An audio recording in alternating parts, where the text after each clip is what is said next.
Reading with your kids.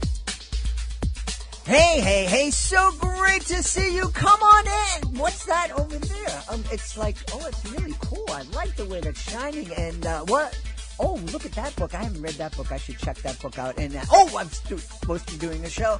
Hi, my name is Jedley, and this is the Reading with Your Kids podcast, coming to you from the beautiful neighborhood of, where are we? Of Reedville, in the southwest corner of Boston, Massachusetts. We have a really important show for you today. Our guest is Katelyn Mabry, and I was having a little bit of fun, but it fits. The name of her book is Hi, It's Me, and I Have ADHD. We are really excited that Katelyn is joining us today, and we're also really excited to let you know the next Reading with Your Kids live event is happening November 23rd and 24th. The Reading with Your Kids podcast is going to be part of the Chicago Toy and Game Fair, the largest toy and game fair in North America. And like I said, it's happening November 23rd and 24th, Navy Pier in the beautiful city of Chicago. We are really excited. Our booth is going to be totally interactive. We're going to have lots and lots of books on display and on sale at the Reading with Your Kids booth. We're also going to be giving families a chance to find out what it's like to be a guest on a podcast. You have a chance to come in, have a little interview, get that interview recorded and sent on to you. We're really excited about that. We're also really excited. We'll be presenting the Reading with Your Kids Magic Show live and on stage at the Chicago Toy and Game Fair. And we are most excited about the fact that you can use the promo code, our initials, RWYK, Reading with Your Kids. Use that promo code at shytag.com and you can save $3 per ticket. And you can buy as many tickets as you want. Bring your kids' classroom. Buy 30, 40 tickets. Save $3 on each ticket by using the promo code RWYK, Reading with Your Kids, at shytag.com, CHITAG.com. That's the Chicago Toy and Game Fair, November 23rd and 24th, Navy Pier in Chicago. Joining us right now from the beautiful state of Wisconsin, she is the author of I absolutely love the title of this book. The title is Hi, It's Me, I Have ADHD. Please welcome to the show, Katelyn Mabry. Katelyn, how are you? Thank you, Jed. I'm good. How are you doing? I'm doing really, really well, and I'm really excited. Like I said, I love the title of your book. Tell us, people know, it's about someone with ADHD, but there's so much more to it, right? Absolutely. I created it actually in college. I was diagnosed with ADHD at age 10, and so it's always been kind of, obviously something very close and near and dear to my heart in terms of, getting the word out, awareness out of ADHD and helping others not feel alone in their diagnosis. So in college, I was in a class and my professor asked us to create, and it was about a disabilities class. And so we were able to do a project on any sort of struggle, right? Because I'm a special ed teacher. Mm-hmm. And so I chose to write a book about ADHD. And so it was actually a really quick project. I didn't really think anything of it. And I was presenting it in class and she comes running down the aisle and she says, "You need to publish this book." And I was like, "What? What are you talking about?" So I sat on it for 10 years because in my true ADHD fashion, procrastination, it sat on one bookshelf and another bookshelf. And then finally I looked at my husband 2+ years ago and I said, you know what? I really feel led to publish this book. I really think it could help kids, A, not feel alone in their diagnosis, and B, know that there's strength beneath the struggle and that there's gifts beneath the struggle. And so I just really had a passion for it. And the more I was understanding myself as an adult, even an adult with ADHD, I just really, I had this newfound passion to help others understand it too. So. Well, I'm really happy that you created this book, and I'll be honest with you. The first time I heard the term ADHD, I think it was 1989. think it was 1999. Okay. I was running an after-school program, and we had a kid who has a lot of behavior issues, and he didn't play well with others, and he was violent. It was an issue of violence, and his mom came in with this therapist, and this therapist said, well, you need to cut him a break because he has this thing called ADD. And I said, well, what? I haven't heard that. And he said, well, it means he has a really hard time focusing on anything that bores him. But if he's interested in the subject, he just really focuses like a laser. And I said, right. You just described every boy I've known. Yeah. So it's more than that. Our understanding of it has grown a whole lot. So tell us, give us a more sophisticated understanding of it. Absolutely. So, again, my passion is to help others understand the mind of ADHD because it's so much more intricate than we even can imagine. Mm-hmm.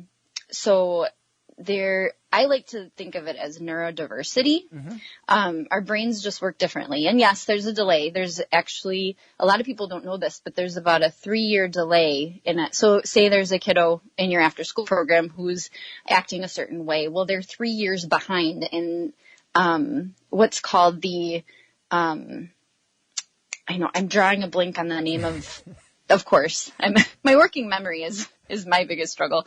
But there's the part of the brain that is called I'm so sorry, Judd. I'm drawing a blank on the name of it. Is it the hippocampus?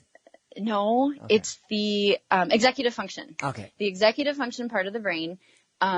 There's so many different elements to it, right? That's where your working memory is. That's where your organization and your impulsivity and your, everything you can imagine in a child with ADHD, that's in the executive function part of the brain. And that is what's delayed, which makes total sense, right? Mm-hmm. So, there's about a 3-year delay. So my daughter was diagnosed last year and she was in kindergarten. When she was at the end of her kindergarten year and, she was having a really hard time with her memory, with her working memory. And her teacher's like, I just can't get her to remember, to put her gym shoes away. But when you think about it, she was 6 at the time, 6, 5, 4, 3. I mean, she was a 3-year-old. Do you know what I mean? Mm-hmm. In that area, it was like asking a 3-year-old to do that task, So when you think of it like that, it gives you a whole new perspective of these kids that are struggling with ADHD. And it's something that some kids grow through, and with tools and strategies, they can, really grow through some of these struggles. And just because there's those struggles, there's also the strengths. Like you talked about, when they're interested in something, that's called hyperfocus. So they call that I like to call it the superpower of ADHD. So, hyperfocus is when it's something of interest and it can be a positive and negative thing, right? Because if it's something that in school isn't conducive to what they're learning, then it can be kind of a problem because they're, the child's hyper-focused on something that they may not be doing in class. May not be doing in class, right? Mm-hmm. But if educators understand that, then I feel like there could be a flexibility to help teach to the child, right? Mm-hmm. So say Susie loves horses and they're doing a math lesson and she's having a really hard time with the concept that's being taught. Well, Mrs. Smith could say, okay, well, Susie likes horses. Let's see if I can implement horses into this lesson so that she can maybe hyper-focus on it and understand it better. Mm-hmm. Does that make sense? Oh, so yeah. Yeah. And, one of the things that, I guess ADHD typically, rears its head in the classroom situations. Correct. And so you have these kids who have a really difficult time sitting in a row or sitting behind a desk that's in a circle. And, they can be disruptive and really difficult and really challenging for a teacher. And, but one of the things I think that we forget is the concept of sitting in a row and being quiet and being still for 6, 8 or 8 hours is a fairly recent development in human history. I think for the first 100,000 years of humans were here, we learned by going out and doing things and being active and moving and working together. It wasn't until, last couple of 100 years where everybody was expected to sit behind a desk in a row in a classroom and be quiet and just listen. Correct. Well, and exactly. An ADHD brain is not conducive to a classroom environment. That's just the bottom line.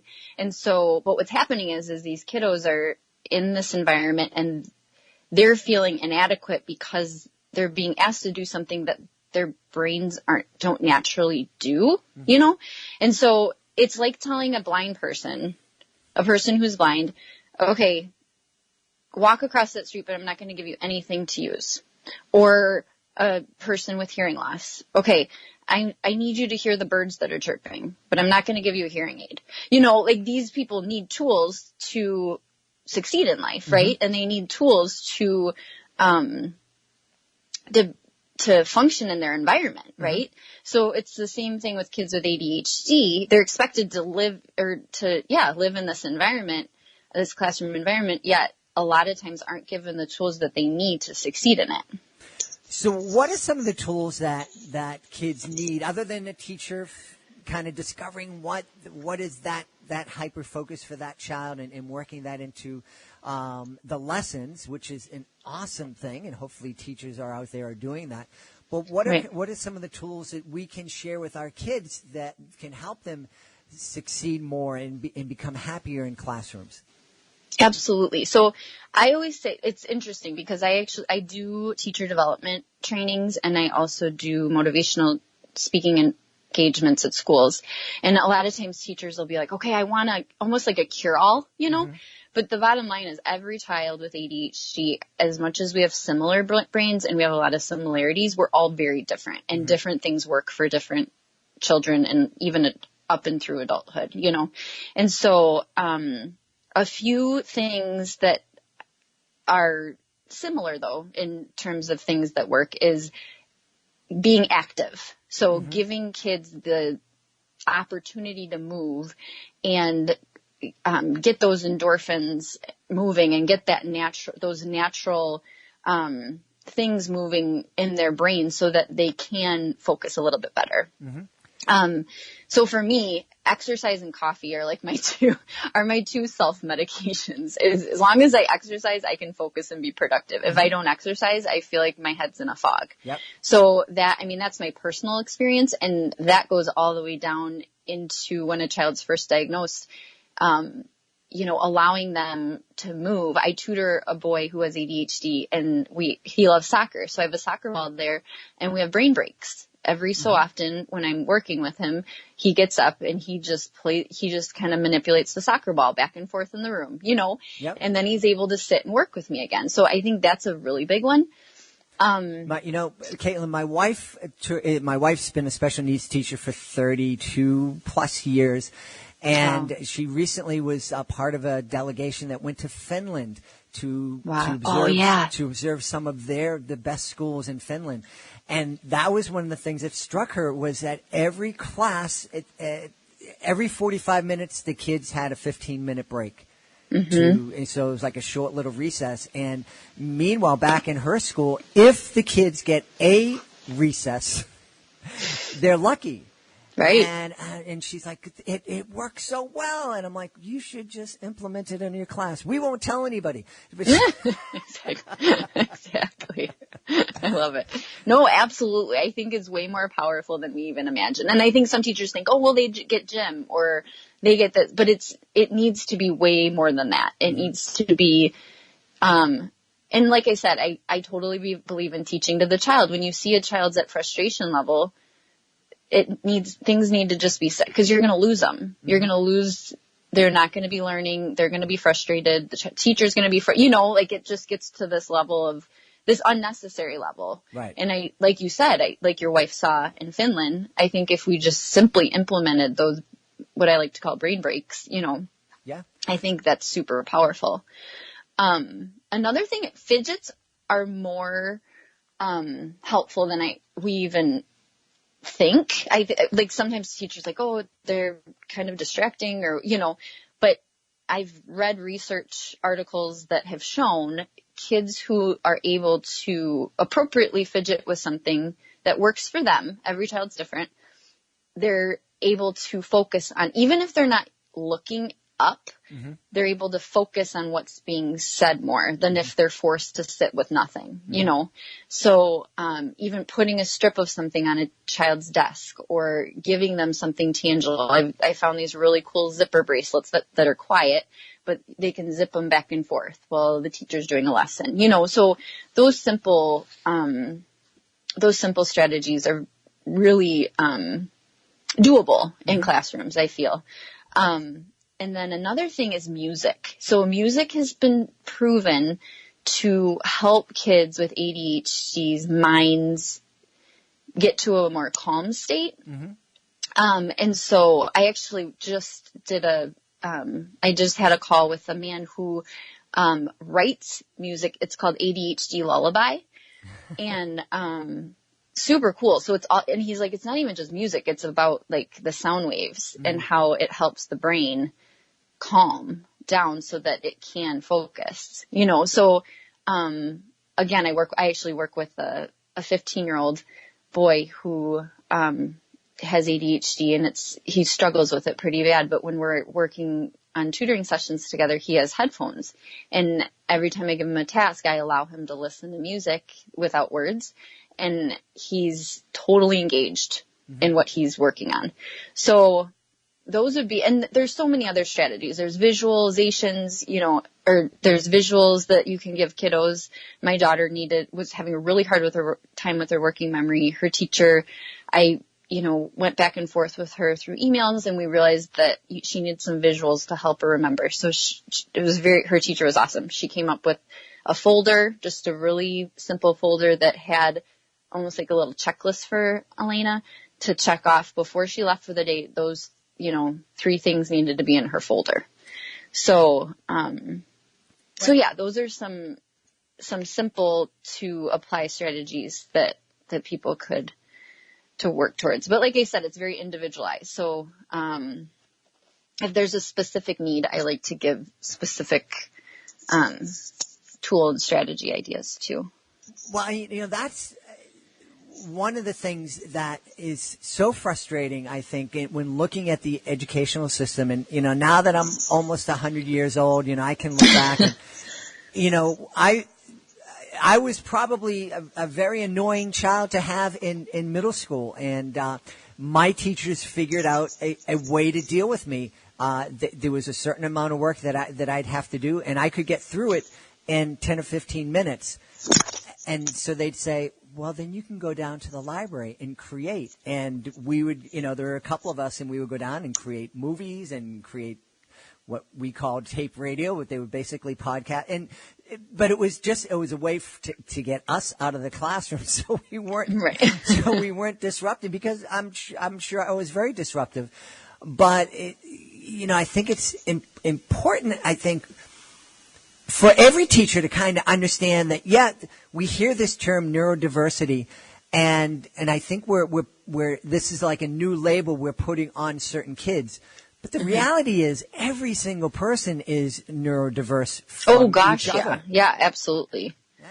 And that's the thing is I want to get rid of the stigma of ADHD and make people realize that as much as it's different, there also are so many similarities. You know what I mean? Like it's a part of our neurodiverse mind. Like we are all different, and there's neurodiversity amongst all of us. And ADHD has similarities to,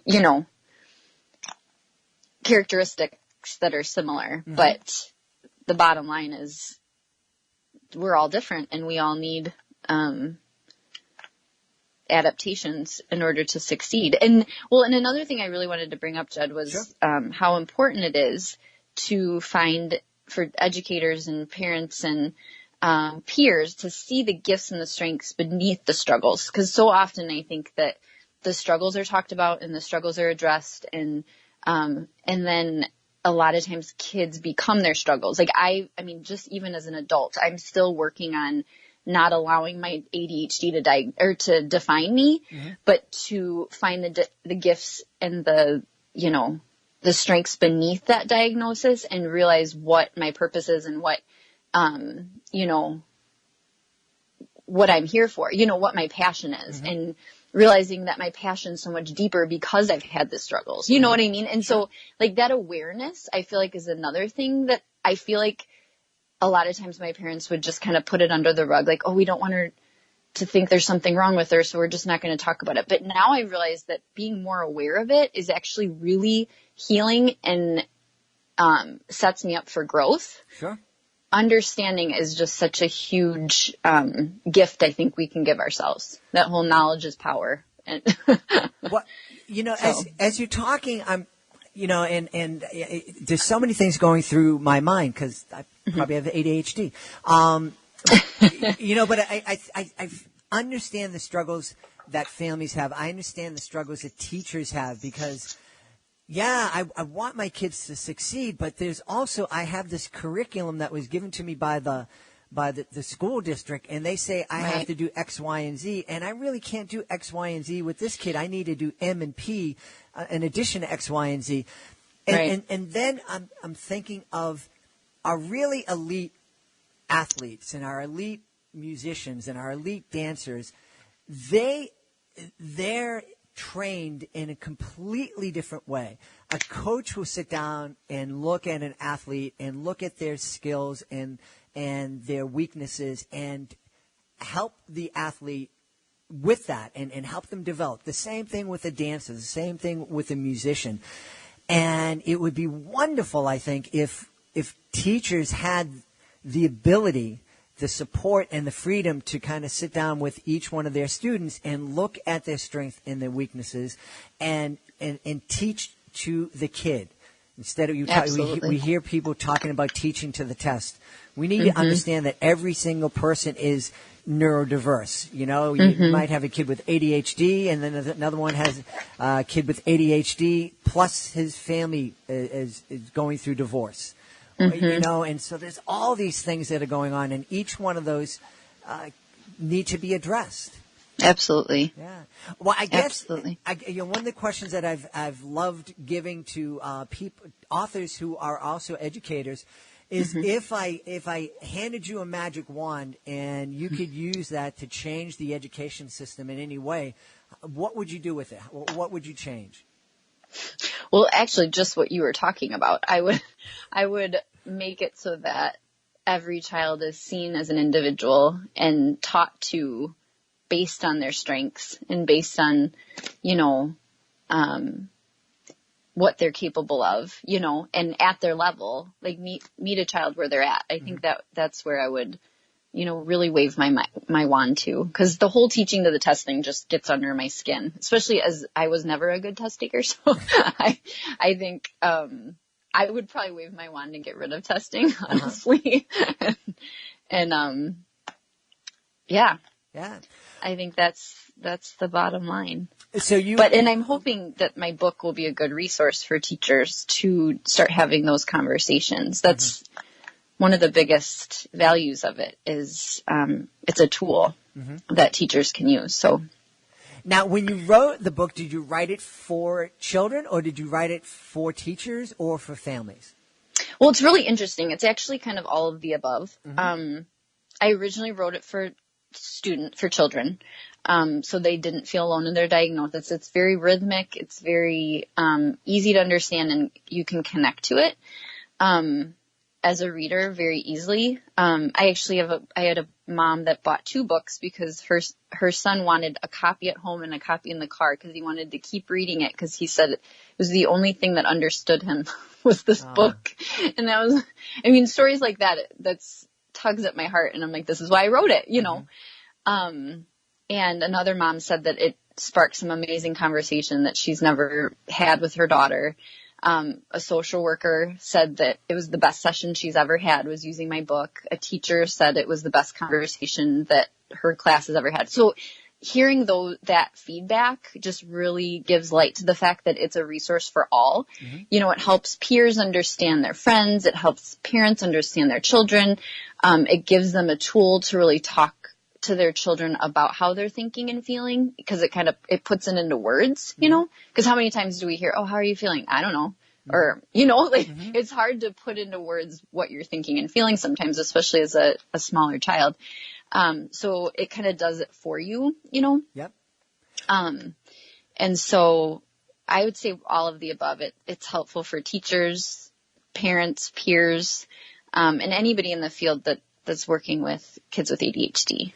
And I love that you talked about how valuable it is for peers, because I think as important as it is for kids who are struggling to kind of have something that they can relate to, I think it's also really, really important for us to present information about different challenges to every kid, so that every kid can have empathy and you know, so that they're not just saying, oh, Katelyn's such a pain in the neck to have her in her classroom. It's so much better when she's out.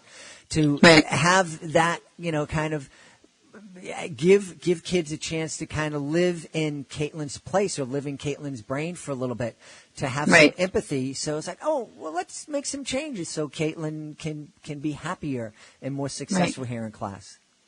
Right. And I mean, and there's a new level of connection that kids tend to have, because when I was doing my motivational talk with a group of students, even kids who didn't have ADHD were raising their hand. I feel like that. I think like that. Mm-hmm. So then the kiddos that had ADHD were like, oh my gosh, I'm not alone, even with my peers that don't have it. You know what I mean? I mean, that shows that they're right there is the neurodiversity, you know? So like, even though amidst the challenges and the struggles, there's still the connection, you know? So maybe, you know, Billy struggles with it more, but Susie can connect, because sometimes she feels that way too, or thinks that way too, you know, or has a hard time organizing her desk, or has a hard time remembering her folder. You know what I mean? So like, or has a hard time sitting still or controlling their impulse, you know? So I think then there's that conversation of connection too, you know, amongst all the peers. Yeah. And so, and if your child can see that the classroom is developing an empathy for this person who is struggling with this challenge, if there's something inside your child that they're struggling with, there's a much better chance for them to feel comfortable letting you know about it, letting the teacher know about it, and kind of being open, because they think, wow, if folks are caring about Katelyn, well, maybe they'll care about me and my struggles too. Absolutely. And that's why I also added with the second edition, I included coloring pages. So there's a blank girl face and a blank boy face, and above it, it says, how are you feeling? And then it has blank lines underneath the face. So then a child can draw the face that they're feeling, or write down underneath it how they're feeling. Mm-hmm. So that's just an added resource and an added kind of comprehension activity for after the book's being read too. Well, we're real excited that the new edition of Hi, It's Me, I Have ADHD is now out. Can you tell folks where they can connect with you online, find out more about your book and more about you? Absolutely. The best place is my website, www.Katelyn Mabry. That's Katelyn Mabry, Mabry.com. And that kind of connects to that has my Facebook page on it, that has my Instagram, so you can, once you go to my website, that's the landing page for everything. You can subscribe to the email list there. You can write me a private message. So that would be the best way, is through my website. Excellent. And is there a new book coming out in the horizon? Yes, I am working on Hi, It's Me, I Have Anxiety. Well, we want to give you an open invitation when that book is ready to come on back and talk a little bit about that, because there's so many challenges that kids are facing these days, and I'm really happy that we're becoming more sensitive to that, more open to it, and looking to help every child be successful and happy. Yes, absolutely. Thank you. I'm glad we can collaborate with that. Absolutely. We've been talking to the author of Hi, It's Me, I Have ADHD, Katelyn Mabry. Katelyn, thanks so much for being part of the show. Thank you for having me. Appreciate it. Please be sure to join us for the next edition of the Reading with Your Kids podcast. I really had a great time speaking to these two guests. Our guests will be Corey and Lee Lockharty.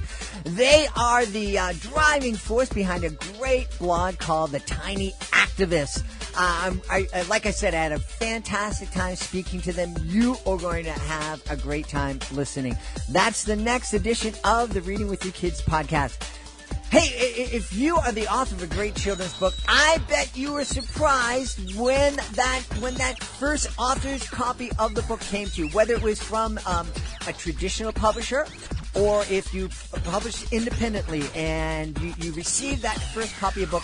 I know you were excited about that, but you also probably freaked out to find out that, boy, I am now the director of marketing for this book. I never wanted to be a marketing director. I want to write books. Well, the fact of the matter is, the author is the person that is most responsible for marketing their books. It really is true. And until you get to the level of J.K. Rowling, this is just a simple fact. If you want people to read and to buy your books, you need to be out there marketing. And it can be so tough to do by yourself. Well, we don't want you to do it by yourself. You don't have to do it by yourself. We'd love to help you. Being a guest on the show gives you a chance to tell thousands of people about your fantastic book. We also have a number of paid promotional services that can really make a difference in the promotion of your book. We have our Reading with Your Kids Certified Great Read program. We also have some really exciting holiday promo packages. For example, you can be part of our exhibit booth at the Chicago Toy and Game Fair. They're expecting over 35,000 people to walk through and buy our booth at the Chicago Toy and Game Fair. Imagine your book being on display and being on sale at that event. Well, it can happen. Go to our website, readingwithyourkids.com. If you're interested in the Certified Great Read program, click that link. If you're interested in the Holiday Promotion program, you can click that link also. If you have questions, you can check out our author ambassador, Peggy Cotto. You can reach her at Peggy@Jedlie.com. That's Jedlie, Jedlie.com. Peggy@Jedlie.com. I want to thank the people who made today's show so very, very wonderful. Katelyn Mabry, be sure to check out. Hi, it's me. I have ADHD. I want to thank my producer, Fatima Khan, for all of the wonderful things she does for the show. Be sure to check out her blog at readingwithyourkids.com. I want to thank my beautiful wife for all the support that she gives me. And most of all, I want to thank you. Thank you so much for taking the time to join us today. And as always, thank you so much for taking the time to make the world a better place by reading with your kids. I'll be looking for you in the next edition of the Reading with Your Kids podcast.